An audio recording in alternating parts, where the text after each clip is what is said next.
What's up, Sagittarius? Welcome back to Aqua Goddess Tarot. I am Jet. So let's go ahead and look at your weekly predictive reading here and see what is going on for you. I'm going to tell you already, I was channeling some type of love energy, but it was so seductive, romantic, just that kind of stuff. Ooh, like a little bit elusive, a little fun. You playing games, Sagittarius, or somebody playing games with you. But anyway, let's go ahead and connect. Universe source energy. So greatly appreciative for any messages that come on behalf of Sagittarius, Sun, Moon, and Rising to share a message of the highest vibrational plan. I say all of this in the name of I am. Okay. Wow, you're speaking today, Sagittarius. Because when I was messing with Capricorn, Capricorn was like, let me think about it. 3 hours later. So let's see what's going on for you. Let's see what's going on for you. Okay. First card is we have the Page of Swords. So your thoughts are kind of in a new place. I think you're ready to explore something new, something that is alluring, something that you learned about. And you're like, you know what? I'm going to try this new thing, this, whatever this is, but I think it's coming off as a new romance.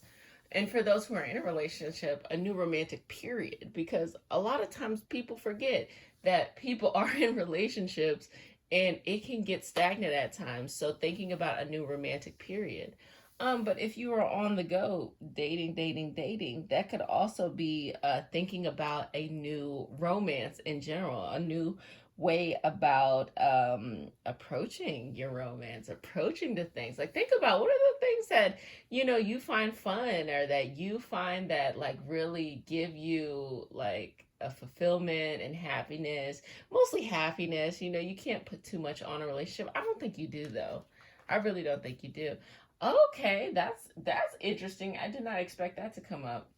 So basically, universe is asking you a question. It's saying, how have you not shown up in relationships before? How have you let your fears get the best of you in previous relationships, dating wise, situationships? The shit gets confuddled nowadays. Like, people don't just date anymore. It's like you are in a full-blown fake relationship with someone for 3 years and they don't even want to commit to you and call you their significant others, but yet they want you to do all that significant other shit anyway. Basically, how have you let your fears get the best of you throughout your relationship? Like, what has happened? What has happened in the past? See your next one. Seven of Cups. Not really knowing your feelings, not really knowing if these feelings were real or not. If the person really loved you the way that they said that they loved you, or if you love that person the way that you want to love them. Because look here, Sagittarius. You are ruled by Jupiter. You are the traditional, Jupiter is your traditional and your modern ruler. Jupiter is all about expansion, all about going on that journey. You are all about the adventure. You are all about the wisdom. You are all about all of those things, Sagittarius. So sometimes it could be tough to be able to connect in and be like, well, what do I really want? Because I'm so used to just riding the wave and allowing just things to work out for me, that what do I actually want? And that's a decision you're going to have to make for yourself. But let's see if the cards are giving any more insight. King of Pentacles. Okay, I'm going to hold off on the King of Pentacles to see what the fuck that's talking about. And then you have the Page of Cups being in two places at one time.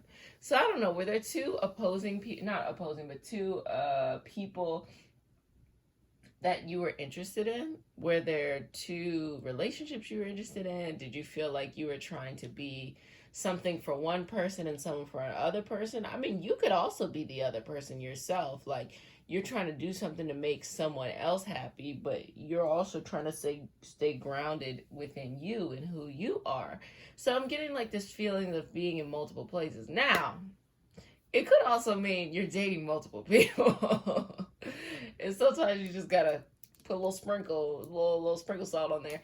Just finessing being in multiple places. And here's the thing: the older I get, the more I really think like you should date multiple people.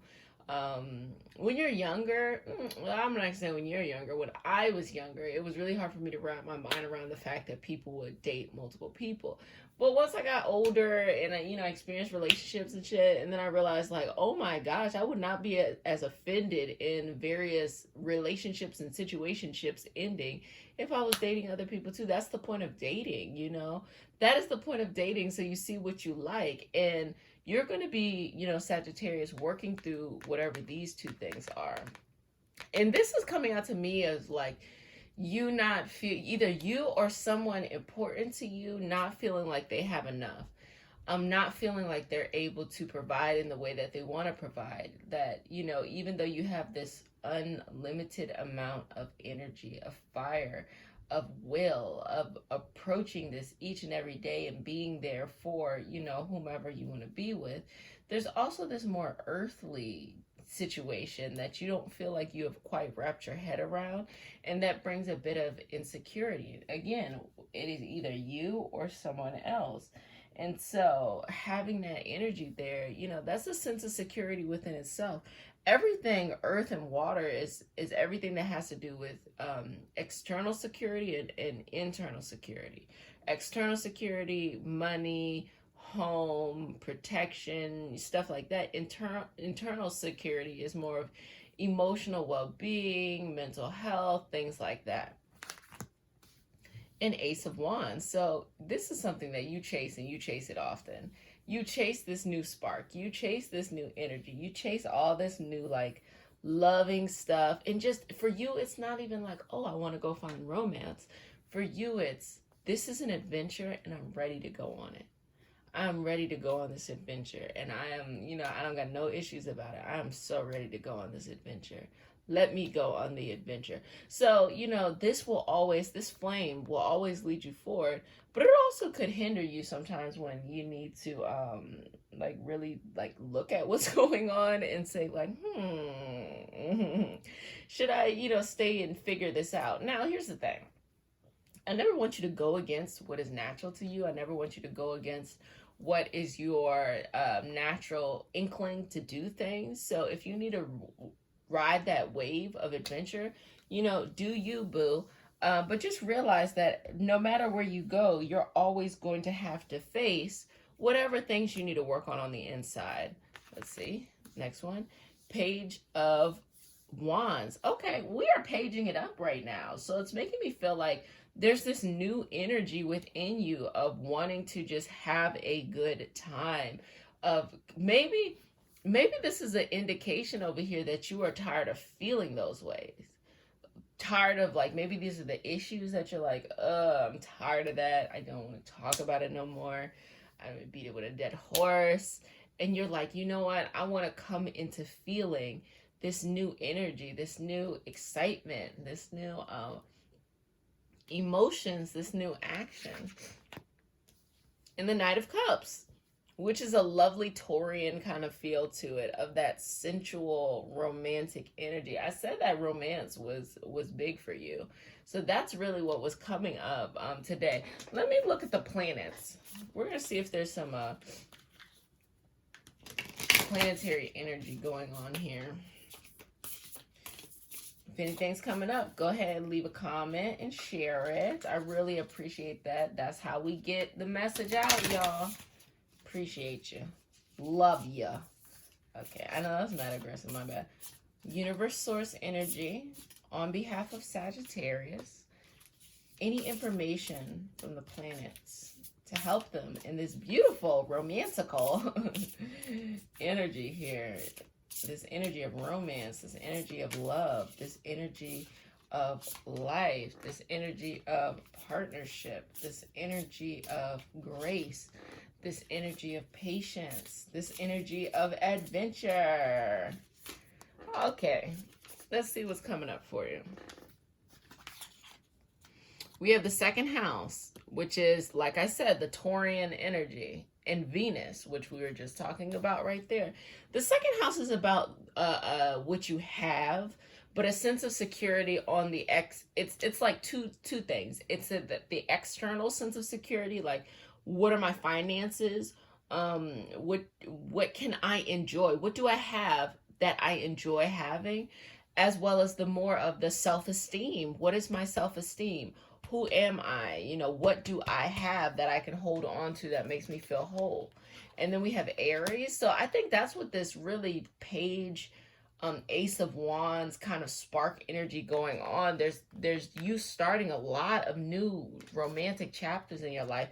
Gemini I've been talking this whole time, and Gemini is like boop boop boop boop boop boop, having a short attention span. So I'm saying that there's probably a lot of dating going on here. And then we have Mars, and Mars is the traditional ruler of Aries and the modern ruler of Aries. And it is the traditional ruler of Scorpio too, so there's a bit of that too. You are just on a roll, Sagittarius. You are just full of energy right now. You cannot be held down by any of this introspection or energy work or like what have you. You're just trying to be in motion. You're trying to get it done. Let me see if there's any insight here on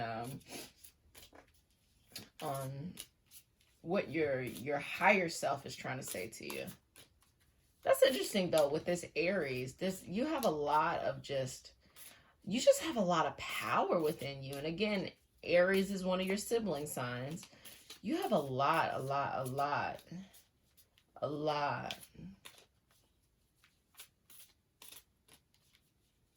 And that's actually really interesting because this is in astrological order. Aries, Taurus, Gemini. So that could also represent the different stages in your life, meaning like from 0 to teenagerness and how that shaped the way that you look at romance. But let's see. Oh, okay, higher self, what you saying? I am connected, which is this Gemini energy here. I'm feeling kind of like a soulmate-y, kind of twin flame-y thing going on here. I am ready, which is Aries. Yeah, I'm getting a very, very strong soulmate-y kind of thing going on here. Twin flame kind of thing. And just remember, when you meet or when you are exploring the twin flame path, just understand that it's like a person that, you know, is like your better half is you, but at the same time, you all can go through dissonance. You can actually go through some of the funkiest dissonance with that. I am a problem solver. Put you right there. One more from your higher self. One more. Okay, that one works. And I am hopeful. Okay. So your higher self is sending this message that I'm getting this like twin flame soulmate kind of energy. And when I look, it's so interesting to look at twin flames and soulmates because you can have numerous soulmates, and soulmates are souls that incarnate together, and a lot of times families incarnate together. Various circles of people incarnate together. So this is like quite a bit of soulmate energy going on here. Twin flame energy is when the soul splits and you are wanting to come back to that soul as one, but you know, when you get there, it's like this person like knows you. It's so seamless to be with them. But sometimes the dissonance, like how people say like you can be your greatest critic, well, it can be some of the toughest times to be with that same kind of energy, because it's like you're essentially facing yourself. And Sagittarius, I don't really feel like you're going to be like sad about this. I think you're going to take it like, oh, okay. Next one, I surrender. So surrendering to that path. Okay. Beautiful, beautiful, beautiful, beautiful, beautiful. And being a problem solver, I think that's just your general approach to life. I am perceptive. That's your general approach to life. I can figure it out. It's negotiable. I am good enough. And one more message from your higher self. Let's see what else your higher self has to say. Higher self, Speak on behalf of Sagittarius. I am beautiful. Which I think you already knew you were. I think you already knew you were beautiful. So basically, the message that's coming across today is there's this new chapter of this romantic energy flowing into your life. This is going to be more of kind of like a fun, flirty dating. If you're in a relationship, maybe bringing some more of that dating, romance, flirtiness back into the relationship. If you are on the search, or you're just enjoying dating, just enjoy it for what it is, because Sagittarius, you love to go on an adventure. And if you are able to go on an adventure, you will fucking do it. So this is a part of it. And you're going to go through an adventure with these beautiful women or men or, they, theirs, okay, baby boy, baby girl, they, there. Whatever that is, you are going to go on this adventure to really understand these soul concepts within yourself. But you're going to be doing it through the gaze of being GAZE, the gaze of being able to have these relationships or having these interactions in a romantic way, in a romantical kind of way. So pay attention to the things that are coming up here. Now, I'm curious on who is going to show up in a romance, when they're going to show up, and how that's going to be. Is it going to be lifelong? Is there going to be changes? So that's something that we are going to be looking at in the extended read. And if you want to have access to that, there's a link in the description box. But I will see you in a couple of seconds when we see who it is. Who is this? Who is this energy popping through? Okay, because they are a beautiful, all types of beautiful energy. Okay, hello. See you in a second.